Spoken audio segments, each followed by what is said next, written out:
तो बच्चों पिछली बार हमने एल्केन्स की बात की थी, MOPs यानी कि methods of preparations. We just started that part where we started making alkanes. Now at the industrial level it is made from mineral oil or crude oil, petroleum basically, that we studied.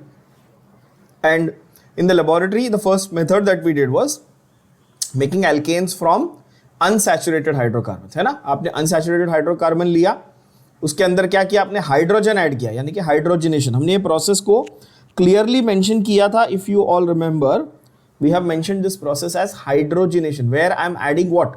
I'm adding hydrogen gas H2, molecular form में hydrogen gas हम add कर रहे हैं, right? And when you're adding in the nascent form समझते हो ना सब लोग, जब molecule नहीं है, broken molecule यानी कि bond break करके जब आप add कर रहे हो तो उसको अपन क्या बोलते थे, nascent form में add करते हैं तब reduction बोलते हैं. आप molecular form में add करते हो तो क्या बोलते हो, hydrogenation. We discussed this last time, yes, है ना. और जब आप हाइड्रोजनेशन कर रहे हो, गैशियस फॉर्म में यूज कर रहे हो, तो आपके एरो पे क्या आएगा, या तो प्लैटिनम या पैलेडियम या फाइनली डिवाइडेड निकल. प्लैटिनम पैलेडियम निकल, प्लैटिनम पैलेडियम होगा तो हीट नहीं करने का, निकल रहेगा तो हीट करने का. मैंने उसके पूरे पीछे का फंडा समझाया था, adsorption and everything, right. So that was one method. Second one was alkyl halide, यानी आपने RX लिया. एल्काइल हैलाइड क्या है, RX. Alkyl is R, X is halogen, right. Alkyl halide लिया, उसका क्या किया आपने, रिडक्शन किया यूजिंग व्हाट, रिड्यूसिंग एजेंट कौन था, जिंक इन HCl. ये मैंने कहा था, any acid plus any metal basically will give you hydrogen. That's the idea. Acid plus metal will give you hydrogen, and obviously if it is supplying hydrogen it's a good reducing agent. यहां तक clear है सबको, yes, okay. Now the next reaction is a very very important reaction. बच्चों इसके ऊपर बहुत अच्छे से फोकस करना. क्यों बहुत इंपॉर्टेंट है, पहली बात तो क्योंकि ये नेम रिएक्शन है. देखो यहाँ पे क्या है, ये नेम रिएक्शन, ठीक है. वर्ड्स, WURTZ, बहुत लोग इसको वुड्स भी बोलते हैं, ठीक है. आप वर्ड्स या वुड्स दोनों बोल सकते हो, प्रॉपर नाउन है, कोई प्रॉब्लम नहीं है, ठीक है.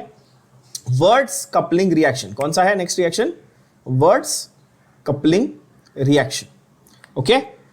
नाउ एल्काइल हैलाइड, अभी भी हम लोग एल्काइल हैलाइड के सेक्शन में ही, आप देख सकते हो एल्काइल हैलाइड का A पार्ट था रिडक्शन, अभी B पार्ट जो है वो है वर्ड्स रिएक्शन. तो पहले तो ये नेम रिएक्शन, इसको नाम से आइडेंटिफाई किया जाता है, ठीक है. अब वर्ड्स रिएक्शन में होता क्या ये देखते हैं. चलो, आपने एल्काइल हैलाइड लिया यानी कि क्या, RX, ठीक है. आपने एल्काइल हैलाइड लिया and you react the alkyl halide with sodium metal. See, you reacted with what, check, क्या है यहाँ पे, सोडियम मेटल. अच्छा, सोडियम मेटल हाईली रिएक्टिव होता है, आप सबको मालूम है, सबने बचपन से भी पढ़ा हुआ है, मैंने भी पढ़ाया पहले.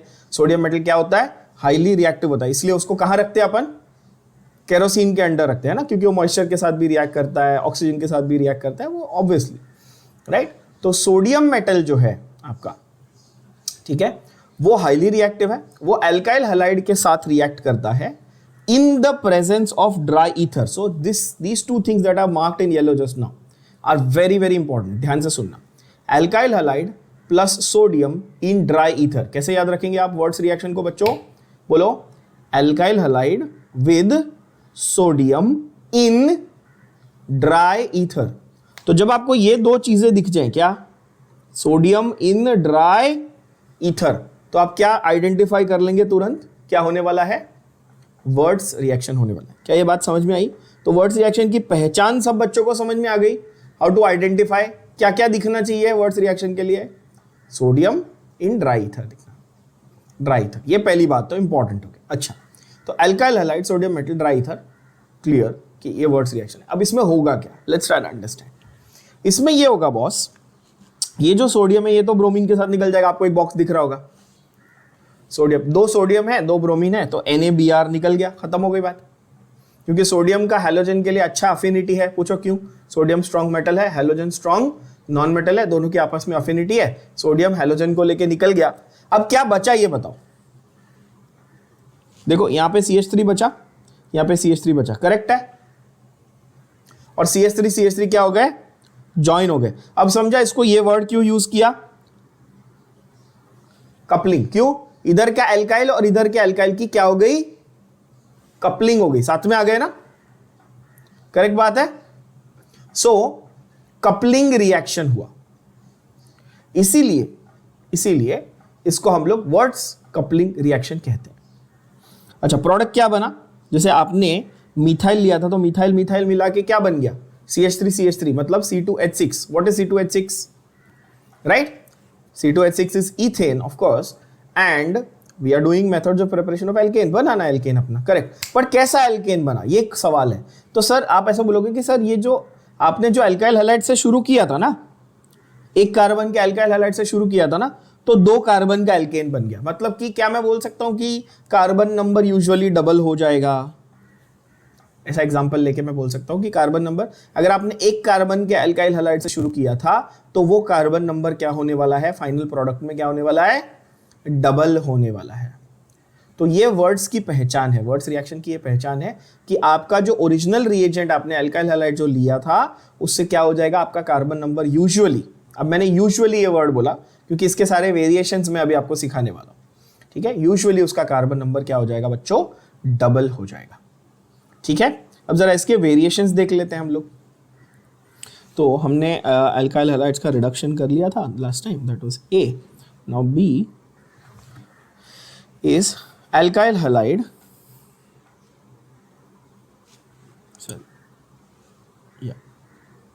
B is alkyl halide with reactive metal. Now ये लोग ने सिर्फ reactive metal मेंशन किया है और स्पेसिफिकली सोडियम का एग्जाम्पल लिया है। क्या आप ये देख पा रहे हैं? तो आप ब्रैकेट करके क्या लिखेंगे? आप ब्रैकेट करके लिखेंगे सोडियम और लिथियम और मैग्नीशियम। आप लिथियम या मैग्नीशियम भी यूज कर सकते थे, प्रॉब्लम नहीं है, पर वर्ड्स रिएक्शन में सोडियम यूज करते हैं। क्या ये बात समझ में आई सबको? क्या बोला मैंने? राइट, वर्ड्स रिएक्शन में हम लोग क्या यूज करते हैं? सोडियम। लिथियम के साथ अलग रिएक्शन होता है, मैग्नीशियम के साथ अलग होता है। एक्चुअली क्या हुआ, वर्ड्स रिएक्शन जब पहले सोडियम के साथ बनाया गया एंड दे लेटर रियलाइज कि भाई सोडियम से ज़्यादा रिएक्टिव और ज़्यादा अच्छा एक्चुअली हमको रिजल्ट लिथियम से भी मिल सकता था, तो बाद में लिथियम के लिए बनाया गया, but the more popular option still remained words. तो वो आपके टेक्स्ट बुक में उन्होंने जो स्पेसिफिकली दिया मैं उसकी बात कर रहा हूँ। तो यहाँ पर आप नोट क्या करेंगे? आप नोट ऐसे करेंगे, when Na in dry ether is used। क्या लिखा मैंने? when Na in dry ether is used with Rx, it is called Wurtz reaction। ठीक है? क्या ये बात समझ में आ गई सभी बच्चों को? गुड, ठीक है, वर्ड्स रिएक्शन बच्चों। अब एग्जांपल के साथ देखेंगे और एग्जांपल्स के बाद आपको 2-3 मैं इंपॉर्टेंट पॉइंट्स नोट करवाऊंगा। Again from MCQ point of view, from entrance exam point of view बहुत इंपॉर्टेंट रिएक्शन है। और जो बच्चे अगर ये सोच रहे हैं कि सर ये क्लास 11 का है और हमको तो बोर्ड्स देना है तो हमको क्या इतना ध्यान देना है, ऐसा नहीं है। ये रिएक्शन क्लास 12 में हैलोजन डेरिवेटिव, ये अल्काइल हैलाइड जो है ना, इसके ऊपर पूरा एक चैप्टर है, उसमें ये रिएक्शन फिर से आएगा, मतलब आपके बोर्ड्स में भी आने वाला है क्योंकि वो क्लास 12 के सिलेबस में आ गया। क्या ये बात भेजे में गई? तो इसको आप इग्नोर नहीं कर सकते हो, ध्यान से देख लो। चलो, तो पहला है आपका, मैं पहले एक एग्जांपल लिखता हूं फिर जनरल रिएक्शन भी समझाऊंगा। सपोज मैंने लिखा C2H5I, इसका नाम क्या होगा? इसका नाम होगा इथाइल आयोडाइड, है ना? आप लोगों को मैंने नॉमेनक्लेचर वापस से रिवाइज करने बोला था, आई होप सबने किया होगा। इथाइल आयोडाइड कॉमन नेम है ना, और इसका मेरे को IUPAC लिखना होता तो आयोडो इथेन ऑफ कोर्स, है ना? अच्छा, इसको मैं सोडियम के साथ यूज कर रहा हूं। कितने मोल सोडियम? 2। तो इथाइल आयोडाइड मैं 2 बार लिख रहा हूं, बट 2 बार किस तरीके से लिख रहा हूं ये देखना ध्यान से। मैंने एक बार इथाइल आयोडाइड लिखा C2H5I, दूसरी बार सेम मॉलिक्यूल को उल्टा करके लिखा, जस्ट फॉर कन्वीनियंस बच्चों, जस्ट फॉर कन्वीनियंस में ये लिख रहा हूं। क्या ऐसा कोई कंपल्शन है आपको ऐसा लिखना है? बिल्कुल नहीं, ये कन्वीनियंस की बात है। क्या ये बात समझ पा रहे हैं आप लोग? ये देखना, ये मैंने ऐसे कर दिया, C2H5I + 2Na + IC2H5। अच्छा, ये पूरा रिएक्शन कौन से मीडियम में होगा बताओ? ये पूरा रिएक्शन होगा ड्राई ईथर के मीडियम। अब ये क्यों है ड्राई ईथर वो भी बताऊंगा, टेंशन मत लो, ठीक है? C2H5I + 2Na gives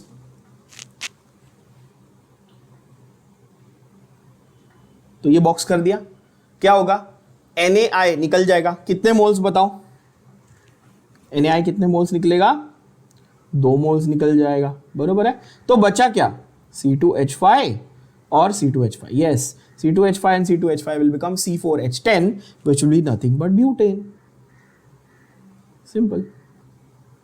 अगर मेरे को कॉमन नेम लिखना होता तो मैं ज्यादा से ज्यादा N ब्यूटेन लिख देता, ऐसे मैं IUPAC में ब्यूटेन लिख रहा हूं, N अगर मुझे कॉमन नेम मैं N ब्यूटेन लिख दूंगा, सही बात है बच्चों, है कि नहीं, सिंपल हो गया।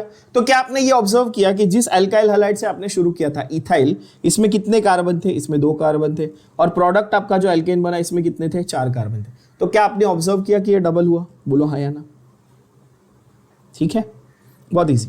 अब ये रिएक्शन को लिखने का बहुत आसान तरीका आपको समझ में आ रहा होगा, और एक थोड़ा सा अगर अपन ब्रांचिंग वाला भी लिख दें, जो आपको थोड़ा कॉम्प्लेक्स लग सकता है पहली बार देखने पे, ब्रांचिंग वाला भी लिख दें, क्या कोई फर्क पड़ने वाला है, देखो आप बोलोगे नहीं, अभी हमको आ गया, देखो Br CH CH3 ये ब्रांच वाले हैं, तो कोई फर्क पड़ने वाला है क्या आपको, नहीं। आप बोलोगे सर हमारे लिए तो सेम है ना, क्या डिफरेंस है, देखो NaBr ऐसे निकाल देंगे हम लोग, बोलो हाँ या ना, राइट है। अच्छा इसका नाम क्या है, CH3 CH CH3Br, ये पूरा ग्रुप, ये बहुत बार ये ग्रुप बताया मैंने और बोला था कि ये ग्रुप तो आना ही चाहिए हर एक को, CH3 CH CH3। Of course ये आइसोप्रोपाइल ग्रुप है, ठीक है, तो इसका नाम क्या था, आइसोप्रोपाइल ब्रोमाइड, इसका कॉमन नेम क्या है, आइसोप्रोपाइल ब्रोमाइड, ठीक है। तो आइसोप्रोपाइल ब्रोमाइड में कितने कार्बन है, अभी अपन अंधे तो है नहीं, अपने को दिख रहा है कि भाई 3 कार्बन है, देखो 1 2 और 3, ठीक है ना। तो फाइनल जो प्रोडक्ट आएगा उसमें कितने कार्बन होंगे बच्चों, ऑब्वियसली कितने होंगे, 6 होंगे, देखो 1 2 3 4 5 and 6, करेक्ट बात है, आप देख सकते हैं। अच्छा जो ये आइसोप्रोपाइल ग्रुप है, अगर मैं NaBr को बीच में से निकाल दूं, मैंने क्या किया, आइसोप्रोपाइल को ऐसा ज्वाइन कर दिया, बस। Is it difficult for you to understand, very very simple, check. क्या किया मैंने, इस साइड का आइसोप्रोपाइल इस साइड का आइसोप्रोपाइल लिया और ऐसा ज्वाइन कर दिया, मतलब लिटरली अगर किसी को नहीं समझाए तो उसके लिए मैं ऐसे ये एनिमेशन टाइप में भी दिखा सकता हूं कि ये मैंने ऐसे निकाल दिया और ये दोनों को आपस में ऐसा ज्वाइन कर दिया, बस ऐसा हुआ है लिटरली, बस इतना आपको इमेजिन करना और लिखना है बच्चों, मतलब इससे ज्यादा आसान नहीं हो सकता, राइट। भले आपको स्ट्रक्चर जो राइट साइड पे बना है वो कुछ बच्चों को कॉम्प्लिकेटेड लगे उसमें क्योंकि ब्रांचेस है, बट एक्चुअली अगर आप देखोगे तो काफी सिंपल तरीके से बन गया, बोलो यस और नो। अच्छा इसका नाम क्या होगा, जो ये स्ट्रक्चर बनाया मैंने यहाँ पे, इसका नाम क्या होगा, can you guess, IUPAC 4 carbon है ना बच्चों, तो 4 कार्बन के हिसाब से इसका नाम होगा 2,3 dimethyl butane, very good, 2,3 dimethyl butane of course, and 2NaBr आपका बाय प्रोडक्ट हो जाएगा, राइट है बच्चों।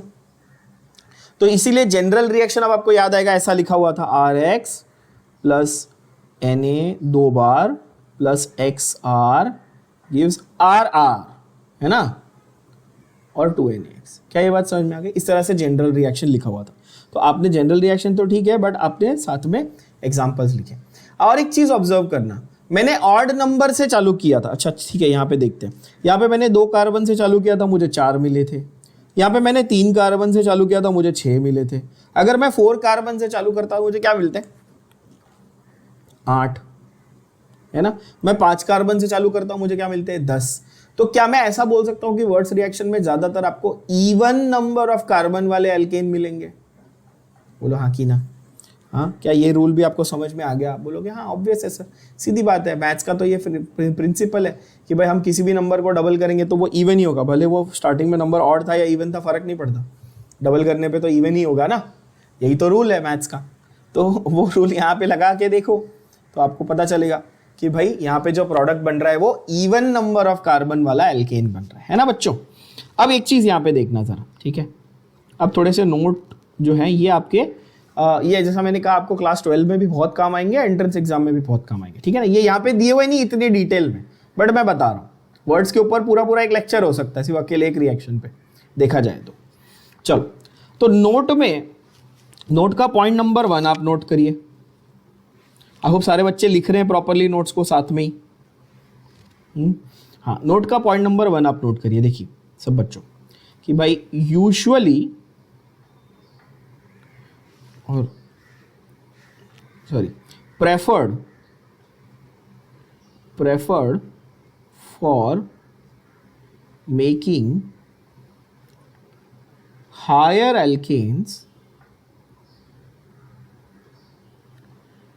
with even number of carbon atoms. Correct है ये? हम वर्ड्स को प्रेफर करेंगे फॉर मेकिंग हायर एल्केन। अच्छा, हायर वर्ड क्यों यूज किया मैंने? क्योंकि जो एल्काइल ग्रुप आपने लिया था उससे तो हायर वाला ही बन रहा है ना। आपने एक लिया था तो उससे 2 बन गया, 2 लिया तो 4 बन गया, तो जो आपने एल्काइल ग्रुप लिया था उससे हायर वाला बनेगा। आप बोलेंगे हाँ सही बात है सर, ठीक है, ये तो एक बात हो गई। दूसरी बात क्या है? तो मैं ऐसे लिखता हूं, words reaction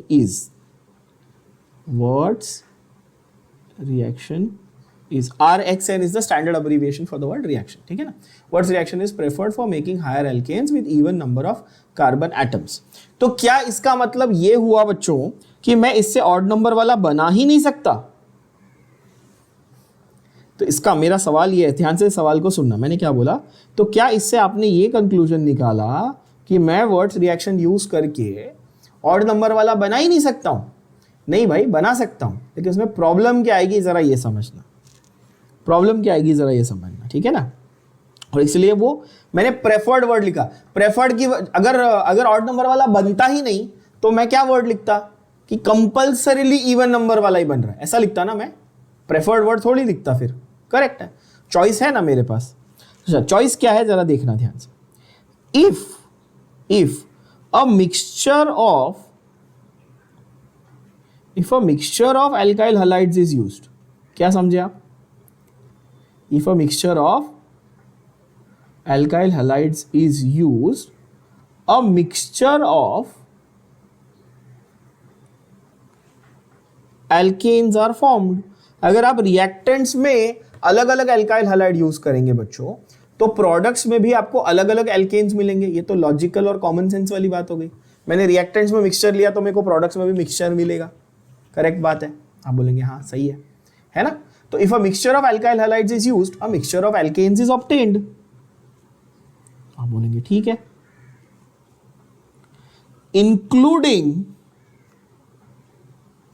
including alkane with odd number of carbon.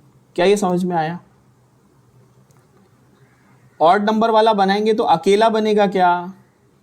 नहीं, वो मिक्सचर में बनेगा। और मिक्सचर में बनने से हमारा प्रॉब्लम, हमारे को तकलीफ क्या होगी, क्या इश्यू आएगा हमको? Then separation of these alkanes become difficult. आपको अलग अलग करना पड़ेगा।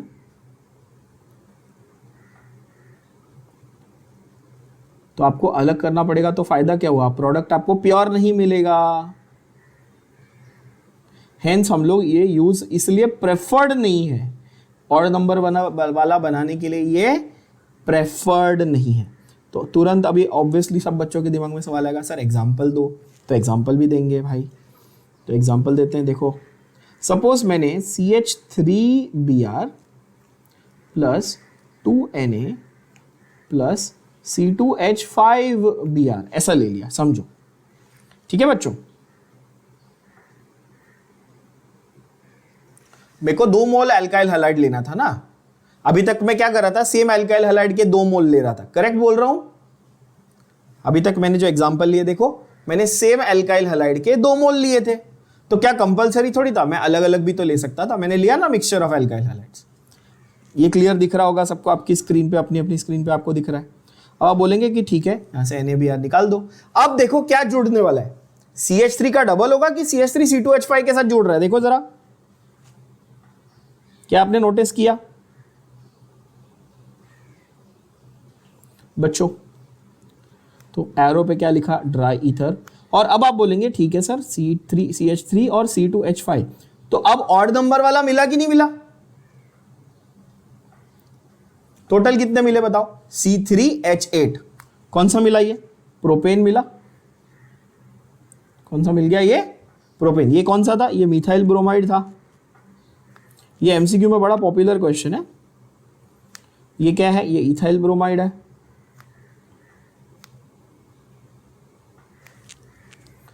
Okay, plus 2 NaBr। बट यहाँ पे कहानी खत्म नहीं होती भाई।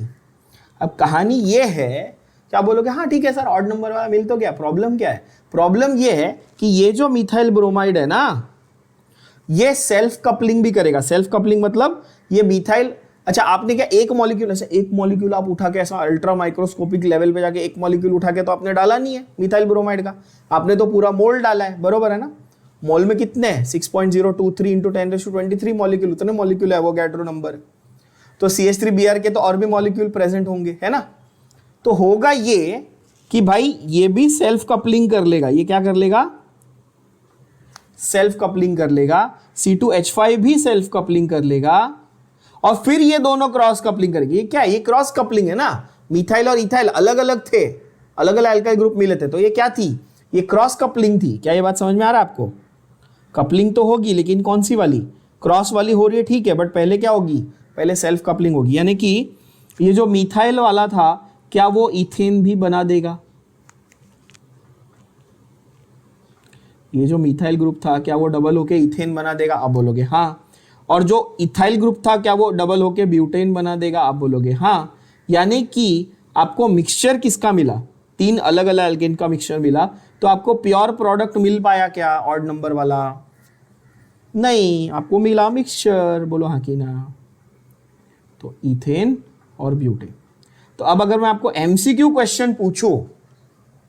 क्वेश्चन पूछूं, ethyl halide and methyl halide with sodium and dry ether give option a ethane, option b propane, option c butane, option d all of the above. Answer क्या आएगा बच्चों? आंसर आएगा ऑल ऑफ द अबव। सब मिल रहे हैं ना? क्या ये बात समझ में आ गई? बोलो हाँ या ना।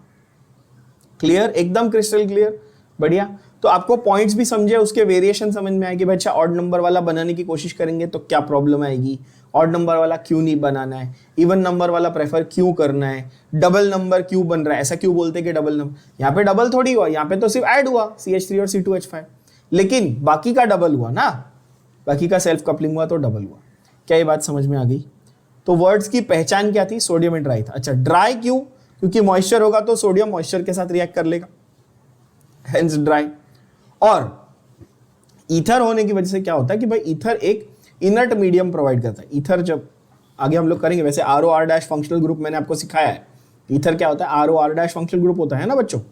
तो ईथर के होने से क्या होता है कि सोडियम जो है वो उतना हाईली रिएक्टिव नहीं हो जाता। नहीं तो क्या होगा, सोडियम तो वो ऑक्सीजन के साथ भी रिएक्ट कर लेगा, मॉइस्चर के साथ भी रिएक्ट कर लेगा, तो फिर उसको अल्काइल हैलाइड के साथ रिएक्ट होने का मौका ही नहीं मिलेगा, तो साइड में रिएक्शन करके निकल लिए भाई साहब। इसीलिए ड्राई ईथर बहुत इंपॉर्टेंट है। ठीक है बच्चों।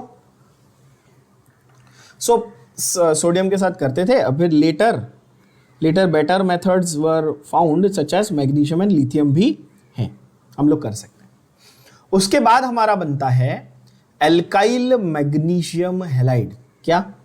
Alkyl magnesium halide. अब इसका नाम, ये one of the most important reagents है in organic chemistry. Organic chemistry का सबसे इंपॉर्टेंट रिएजेंट अगर मैं कहूं तो वो है हमारा ग्रिग्नार्ड। नाम ध्यान से देख लेना बच्चों, क्या नाम है? Grignard reagent. क्या है? Grignard reagent, RMgX। क्या है? RMgX। ग्रिग्नार्ड रिएजेंट कोई पूछेगा तो आप क्या बोलोगे? तपाक से एकदम क्या बोलोगे? क्या है ग्रिग्नार्ड रिएजेंट? RMgX। बस इतना ही बोलेंगे आप। कोई पूछेगा ग्रिग्नार्ड रिएजेंट क्या होता है तो आप बोलेंगे RMgX होता है। बस R क्या है? एल्काइल ग्रुप है, Mg क्या है? मैग्नीशियम है, X क्या है? हैलोजन है। खत्म हो गई बात। ठीक है। अच्छा अब ये क्यों है, क्या है, इसकी जरा हिस्ट्री ज्योग्राफी समझते हैं अपन। तो पहली बात तो ये कि भाई ये ग्रिग्नार्ड रिएजेंट इतना इंपॉर्टेंट क्यों है? क्योंकि ऑर्गेनिक केमिस्ट्री में ये ग्रिग्नार्ड रिएजेंट यूज करके लगभग हर एक फंक्शनल ग्रुप बनाया जा सकता है। पहली बात तो आप ग्रिग्नार्ड रिएजेंट यूज करके अल्कोहल बना सकते हो, अल्डिहाइड बना सकते हो, कीटोन बना सकते हो, एसिड बना सकते हो, साइनाइड बना सकते हो, सब कुछ, everything, you can make everything basically. So इसलिए ये one of the most important क्या हो जाता है? रिएजेंट हो जाता है। क्लियर है? दूसरी बात कि ये जो ग्रिग्नार्ड रिएजेंट है इसकी स्पेशल प्रॉपर्टी ये है, आप देखेंगे तो RX तो ऑर्गेनिक पार्ट है, करेक्ट है बच्चों? R क्या है? एल्काइल ग्रुप, ऑर्गेनिक पार्ट है। X हैलोजन है, RX क्या है? एल्काइल हैलाइड, ये ऑर्गेनिक कंपाउंड है। पर बीच में क्या डाल दिया? बीच में क्या डाला? मैग्नीशियम। ये तो इनऑर्गेनिक में और फिजिकल में पढ़ते हैं अपन, इनऑर्गेनिक में पढ़ते हैं मेनली, करेक्ट है। तो यहां पर ये एक यूनिक कंपाउंड बनता है जहां पर ऑर्गेनिक कंपाउंड के अंदर बीच में मेटल डाल दिया है। क्या ये दिमाग में जा रहा है आपके? एक यूनिक स्ट्रक्चर बना जहां पर मैंने क्या किया, एक ऑर्गेनिक कंपाउंड लिया और उस ऑर्गेनिक कंपाउंड के बीच में क्या बना दिया, उसके अंदर क्या डाल दिया, बीच में मैंने मेटल डाल दिया। इसीलिए ग्रिग्नार्ड को ऑर्गेनोमेटालिक कंपाउंड भी कहा जाता है। ध्यान से सुनना, क्या बोला जाता है बच्चों? ऑर्गेनोमेटालिक कंपाउंड भी कहा जाता है। Does this make sense? Organic part, metallic part, organometallic. Organometallic word तब यूज करना है आपको जब आपका एल्काइल ग्रुप यानी कि organic part directly bonded to metal होगा। ऑर्गेनिक पार्ट जब आपका डायरेक्टली बॉन्डेड टू मेटल होगा तब आप ऑर्गेनोमेटालिक कंपाउंड ये वर्ड यूज करेंगे। तो क्या ग्रिग्नार्ड को मैं ऑर्गेनोमेटालिक कह सकता हूं? Yes. Why? Because R is directly bonded to Mg। सबके दिमाग में गया? ये काफी इजी है, सिंपल है। इसका प्यारा सा मैंने नाम रखा हुआ है ग्रिगू। ग्रिग्नार्ड रिएजेंट पूरा जो है हमेशा, है ना, बोलो भाई ये अपना दोस्त है, क्या नाम है इसका? ग्रिगू। ठीक है, मैं ग्रिगू बोलूँ तो समझ जाना, ठीक है, कि ग्रिग्नार्ड रिएजेंट की बात हो रही है। अच्छा, ये कैसे बनाया था? ये ग्रिग्नार्ड रिएजेंट कैसे बनाया था? एल्काइल हैलाइड लिया था, उसको मैग्नीशियम से रिएक्ट किया, एल्काइल हैलाइड के अंदर मैग्नीशियम बीच में आके बैठ गया, क्योंकि मैग्नीशियम की वैलेंसी 2 होती है। ये तो हमने ऑक्सीडेशन स्टेट अभी रेडॉक्स में भी देख लिया था ना, मैग्नीशियम ग्रुप 2 का एलिमेंट है, तो उसकी वैलेंसी ये साइड 2 है सी, तो एक बाजू एल्काइल से जुड़ा हुआ है, एक बाजू हैलोजन से जुड़ा हुआ है, वो तो इजी पार्ट है। ठीक है, तो ये जो एल्काइल मैग्नीशियम हैलाइड है, ध्यान से सुनना, ये रिएक्शन है आपका, ध्यान से देखना बच्चों। अच्छा, यहां पर भी रिएक्टिव मेटल है, मैग्नीशियम क्या है? रिएक्टिव मेटल है। तो एरो पे आपने ऑब्जर्व कर लिया होगा सब बच्चों ने अभी तक, क्या यहां पर भी क्या लिखा हुआ है? ड्राइथर। क्या आपको रट्टा मारने की जरूरत है? नहीं, आपको मैंने लॉजिक समझा दिया कि जब हाइड्रोजनेशन कर रहे थे तो प्लैटिनम पैलेडियम डालना था क्योंकि गैस थी, है ना। फिर वैसे ही यहां पे जब रिएक्टिव मेटल यूज कर रहे हो तो एरो पे क्या डालना है? ड्राइथर डालना है। क्लियर हो गया ना, ये रटने की जरूरत नहीं पड़ेगी। ठीक है, अब देखो RMgX आप यूज कर रहे हो, क्या यूज कर रहे हो?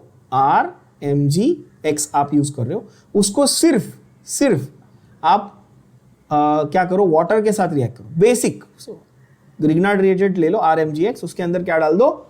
पानी डाल दो, तो ये हाईली रिएक्टिव होता है। ये तुरंत क्या करेगा? आपको एल्केन देगा और MgXOH निकाल देगा। ठीक है, ये रिएक्शन आपका जनरल रिएक्शन है, देख लो ना। मैं इसको एल्काइल हैलाइड्स के नीचे C में क्यों लिख रहा हूं? क्योंकि ये जो ग्रिग्नार्ड है ये एल्काइल हैलाइड से ही बनाया है। ठीक है ना,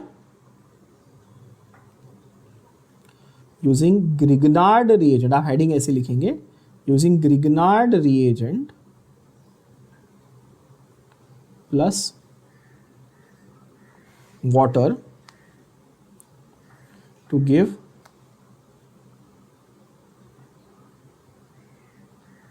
alkene. Grignard reagent plus water to give alkane. Clear है? अच्छा, तो पहले तो नोट ये कर लेंगे कि how is Grignard reagent made, कैसे बनाते हैं ग्रिग्नार्ड रिएजेंट।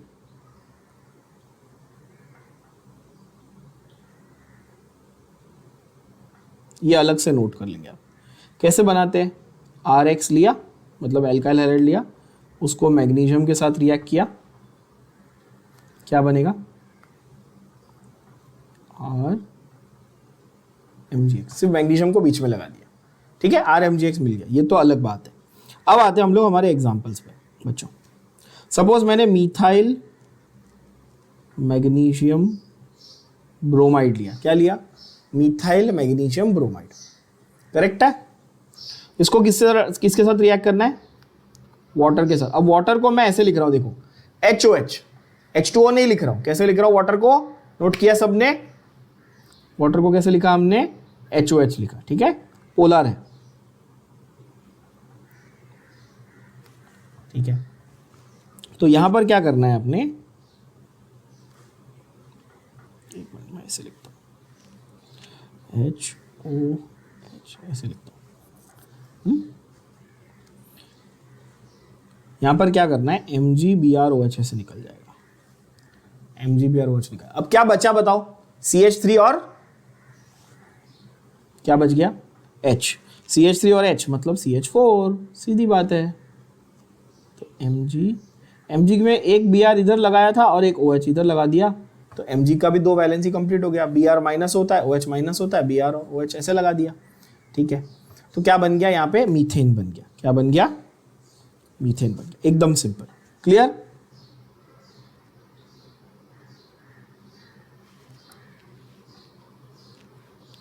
सपोज अभी मैं C2H5 MgI ऐसा ले लेता हूं,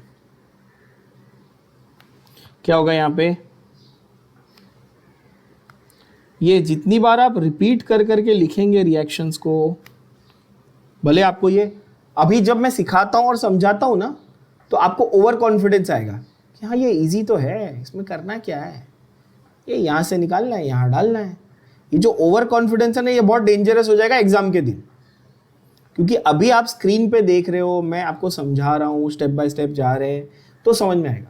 बट जब मैं सारे रिएक्शन सारे चैप्टर के एक साथ मिक्स करके रख दूंगा ना आपके सामने कि भाई अच्छा लो, ये लो, ए से बी बना के दिखाओ, ग्रिग्नार्ड लो, अल्केन बना के दिखाओ, तब आपका दिमाग चलना बंद हो जाता है। तो आप आके बोलते हो कि सर मैं ब्लैंक हो गया, मुझे समझ में नहीं आया। क्यों? क्योंकि आपने प्रैक्टिस नहीं करी।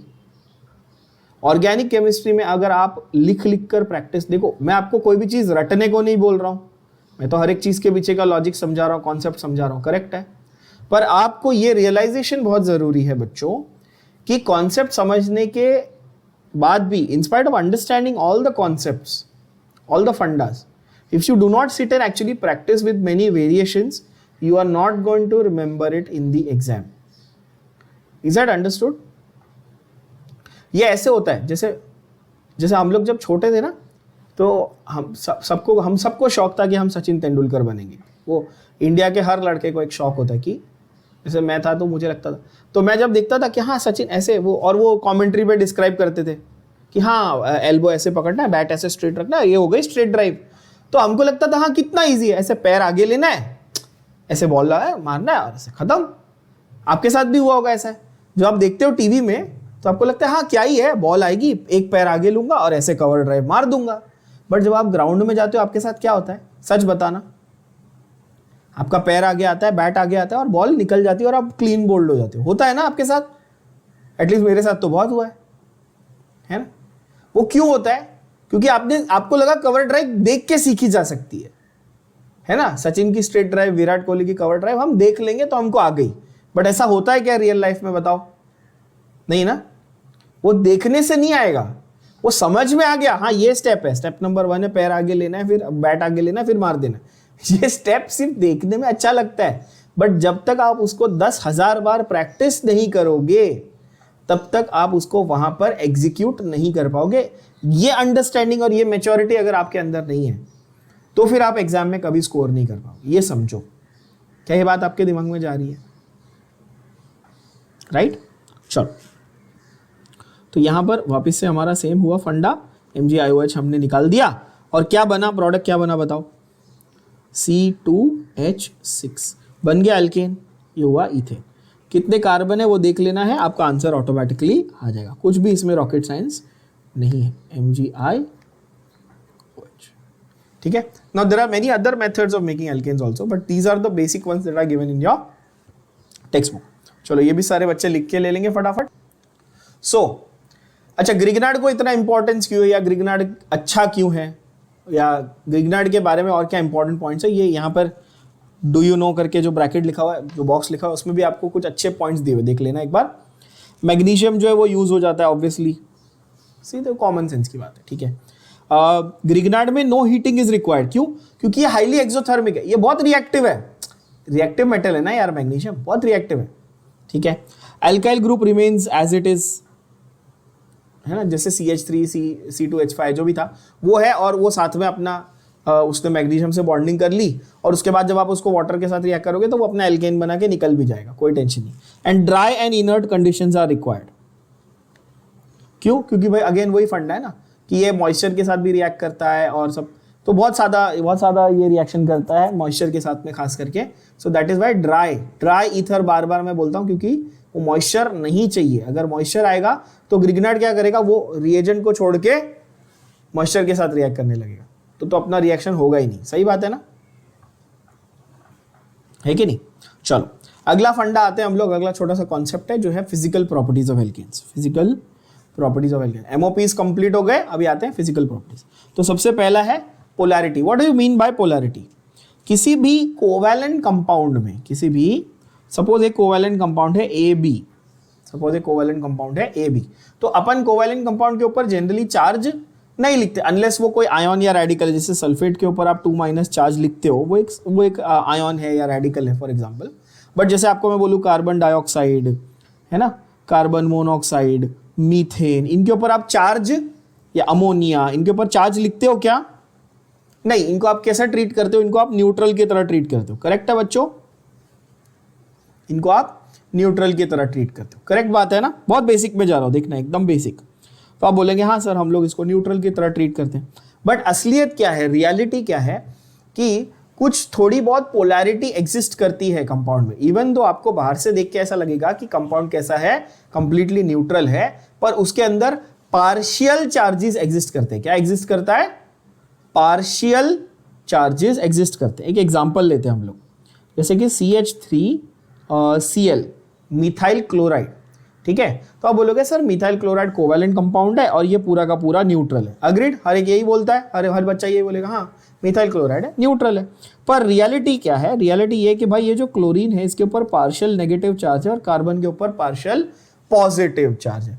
ये मैंने आप लोगों को इंडक्टिव इफेक्ट में डिटेल में सिखाया था, बेसिक्स वाले चैप्टर में इंडक्टिव इफेक्ट में डिटेल में सिखाया था कि पोलैरिटी क्या होती है।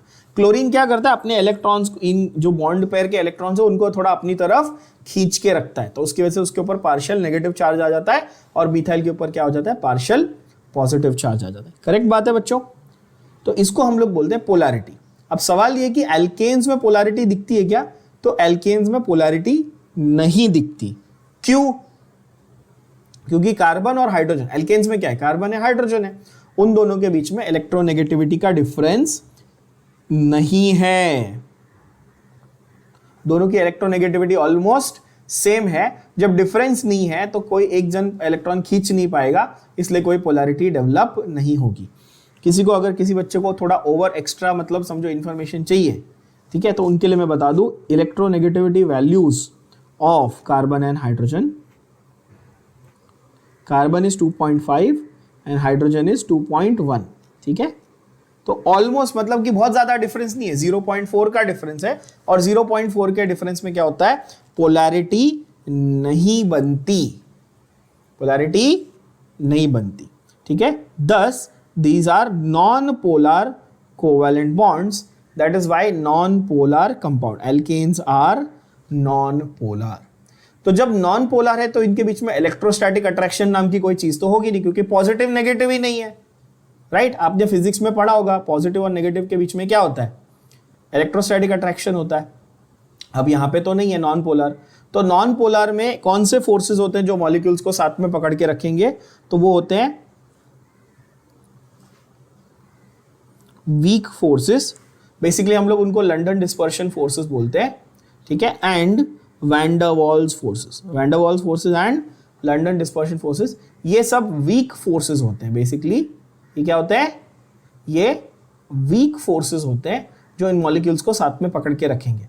अच्छा, जब दो मॉलिक्यूल के बीच की फोर्स वीक है तो कॉमन सेंस की बात होगी कि वो मॉलिक्यूल ज्यादा गैसियस स्टेट में रहेगा कि लिक्विड स्टेट में रहेगा? क्या लगता है? ऑब्वियसली वो गैसियस स्टेट में रहेगा है ना। जब दो मॉलिक्यूल के बीच में फोर्स ही नहीं है, वो दूर दूर है तो फिर गैसियस। अगर ज्यादा अच्छी फोर्स रहती, नजदीक आते तो लिक्विड, और अच्छी फोर्स होती और नजदीक आते तो सॉलिड, है कि नहीं? तो आप बोलेंगे हाँ सही बात है। और ये जो इंटरमॉलिक्यूलर फोर्सेस है ये स्ट्रेट चेन एल्केन्स में ज्यादा अच्छी होती है rather than branch chain alkanes, ठीक है। The intermolecular forces are stronger in straight chain alkanes than in branched, therefore straight chain alkanes have higher melting and boiling points। सीधी बात है। अभी ब्रांच चेन में क्या होता है? Comparatively lower melting point and lower boiling point होता है, ठीक है। मतलब जितनी ब्रांचिंग बढ़ेगी उतना बॉइलिंग पॉइंट आपका कम होते जाएगा। थोड़ा सा दिमाग लगाओ, थोड़ा सा दिमाग लगाओ। देखो ये आपका ब्यूटेन, ये क्या है आपका? ये क्या है आपका? ब्यूटेन। समझो ऐसा ऐसे देख लो। चलो ये पेंटेन है, 5 कार्बन की स्ट्रेट चेन, कौन सा? ये एन पेंटेन है बच्चों। फिर यहां पर एक मिथाइल ग्रुप लगा दिया, ये क्या है? ये आइसोपेंटेन हो गया, करेक्ट बात है ना। और तीसरा 1 2 3 4 और 5, ये क्या हो गया आपका नियोपेंटेन हो गया। ब्रांचिंग देख लो, तो यहाँ पर 2 ब्रांच है, यहाँ पे 1 ब्रांच है, यहाँ पे 0 ब्रांच है, ठीक है। तो अब बोलेंगे यहाँ पर सरफेस एरिया देखो पूरा लंबा ऐसा चेन है, यहाँ पे 4 है, यहाँ पे 3 ही है, तो जब हीट है वो इजीली ऐसे स्प्रेड हो जाएगी सब डायरेक्शन में, तो इसीलिए इसका जो है लोएस्ट बॉइलिंग पॉइंट होगा या लोएस्ट मेल्टिंग पॉइंट होगा, इसका उससे थोड़ा ज़्यादा होगा और इसका उससे थोड़ा ज़्यादा होगा, तो ऐसे हो जाएगा ना बॉइलिंग पॉइंट और मेल्टिंग पॉइंट का रेशियो, राइट। तो ये आपको ध्यान में रखना है कि जितनी ब्रांचिंग बढ़ती है for a given carbon number, जितनी ज़्यादा ब्रांचिंग उतना लो उसका मेल्टिंग और बॉइलिंग पॉइंट होगा। क्या ये बात सबके भेजे में चली गई? तो यहाँ पर आप एक नोट करेंगे अपनी टेक्स्ट बुक में ही आप एक नोट करके लिखेंगे, ठीक है, ध्यान से सुनना, टेक्स्ट बुक में ही नोट करके लिखना। बॉइलिंग पॉइंट ऑफ एल्केन्स, क्या लिखेंगे? Boiling point of alkanes increases with carbon number, क्या लिखना है देखो, increases with carbon number but decreases with branching. Carbon number के साथ बढ़ेगी और ब्रांचिंग के साथ कम हो जाएगा उसका बॉइलिंग पॉइंट। अगर बॉइलिंग पॉइंट की बात कर रहे हैं तो जैसे जैसे कार्बन नंबर बढ़ेगा तो बॉइलिंग पॉइंट बढ़ेगा, पर जैसे जैसे ब्रांचिंग बढ़ेगी वैसे वैसे बॉइलिंग पॉइंट कम होता जाएगा। बोलो हाँ कि ना? Clear? First 4 alkanes are gases, 5 to 17 are liquids and 18 onwards are solids. पहले 4 एल्केन गैसेस है, कौन से? मीथेन, इथेन, प्रोपेन, ब्यूटेन, है ना, और आइसोब्यूटेन भी एक्चुअली, बट ये पहले 4 कार्बन वाले है ना, 4 कार्बन वाले एल्केन्स क्या हैं? गैशियस हैं और गैसेस हैं। नेक्स्ट 5 to 17 कार्बन वाले आपके लिक्विड्स हैं बच्चों, उसके बाद 18 ऑनवर्ड्स जो है आपके सॉलिड्स हैं। क्लियर बात है? तो ये हो गए आपके फिजिकल प्रॉपर्टीज, राइट? यस, ये अच्छा सवाल है, एक जरा करके देखते हैं। बॉइलिंग पॉइंट के ऊपर एक क्वेश्चन कई बार ये ऐसा आता है, समझो आपको बोला n butane, isobutane, n pentane, isopentane, ये चारों में से लोएस्ट बॉइलिंग पॉइंट किसका है ये पता करो, ऐसा बोल दिया उसने। तो पहले तो हमको क्या करना है, चेक करना है कितने कार्बन होते हैं ब्यूटेन में? 4, आइसोब्यूटेन में भी 4, पेंटेन में 5, आइसोपेंटेन में भी 5, करेक्ट। और मैंने स्टेटमेंट क्या लिखवाई आपको? बॉइलिंग पॉइंट मोर विद, हाँ, जितना कार्बन नंबर ज़्यादा होगा उतना ज़्यादा बॉइलिंग पॉइंट होगा, लेकिन ब्रांचिंग होगी उतना कम होगा। तो मुझे बताओ कि ये दोनों का, 5 कार्बन वालों का इन दोनों से ज़्यादा ही होगा फॉर श्योर। 5 कार्बन वालों का 4, सॉरी मैंने उल्टा साइन डाल दिया, हाँ, 5 कार्बन वालों का 4 कार्बन वालों से ज़्यादा ही होगा। क्या ये बात दिमाग में सबके भेजे में गई? कार्बन नंबर जिसका ज़्यादा उसका बॉइलिंग पॉइंट। बट इन दोनों का आपस में देखूँ तो, और इन दोनों का आपस में देखो तो ऐसा है कि नहीं? राइट? क्यों? क्योंकि ब्रांचिंग वाले का स्ट्रेट वाले से कम, ये बात भी अग्री करते हो आप? तो जिसका कार्बन नंबर भी लीस्ट और जिसमें ब्रांचिंग भी है उसका सबसे लोएस्ट होगा। मतलब किसका होगा आंसर? आइसोब्यूटेन का लोएस्ट होगा। हाईएस्ट किसका होगा? एन पेंटेन का हाईएस्ट। क्या ये बात सबके भेजे में गई? अगर यहां पर मेरे पास ऐसा ऑप्शन में डालता एन पेंटेन, आइसोपेंटेन, नियोपेंटेन, इन तीनों में से लोएस्ट बताओ, तो आप बोलते हैं नियोपेंटेन का लोएस्ट है कि नहीं? एन पेंटेन, आइसोपेंटेन, नियोपेंटेन, इन तीनों के बीच में क्या करना होता? तो नियोपेंटेन का लोएस्ट होता। ये मैंने आप एग्जांपल ऑलरेडी दिया। और कई बार ये आपके एंट्रेंस एग्जाम में क्वेश्चन आता है, arrange in order of boiling point, arrange in order of melting point, ऐसे वो बोलता है ना? तो आपको लोएस्ट टू हाईएस्ट या हाईएस्ट टू लोएस्ट के फॉर्म में उसको अरेंज करना है बच्चों। 4 ऑप्शन देगा ABCD, उसको आपको अरेंज करना होता है। तो वहां पर ये वाला स्टेटमेंट जो मैंने नोट में लिखवाया ना यहाँ पे, ये स्टेटमेंट बहुत जरूरी है। कार्बन नंबर के हिसाब से बॉइलिंग पॉइंट ज्यादा होता है, पर ब्रांचिंग के हिसाब से कम हो जाता है। ठीक है, बहुत इंपॉर्टेंट। चलो, तो अभी के सेशन में हम लोग यहां तक ही कंप्लीट करेंगे। अगले सेशन में हम लोग chemical properties of alkanes, all the chemical reactions will cover together, एक साथ. ओके